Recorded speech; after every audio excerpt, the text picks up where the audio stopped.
నేను ఈరోజు తెలుగు గ్రామర్ చెప్పబోతున్నాను. 10th పిల్లల ఎగ్జామ్స్ ఈ 21st నుంచి ఉన్నాయి కదా. చేకాను ప్రాసాలంకారం అంటే రెండు వేర్వేరు అర్థభేదంతో వెంటనే వచ్చేదాన్ని చేకాను ప్రాసాలంకారం అంటారు. ఇప్పుడు ఎగ్జాంపుల్,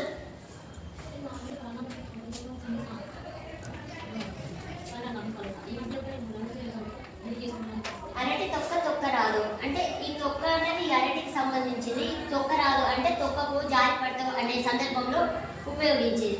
కానీ ఈ రెండు వేరు వేరు అర్థాలు కానీ సేమ్. ఇంకొక ఎగ్జాంపుల్,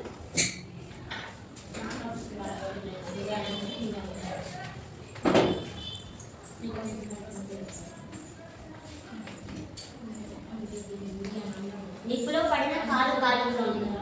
కాలు అనేది మన ఈ కాలు అవయవం దీనికి సంబంధించింది. ఇది కాలుతుంది అంటే ఆ మంటలో పడి ఇట్లా కాలు నృత్యానుప్రాసాలంకారం అంటే వచ్చిన అక్షరాలు మరలా మరలా రావటాన్ని నృత్యానుప్రాసాలంకారం అంటారు. ఎగ్జాంపుల్,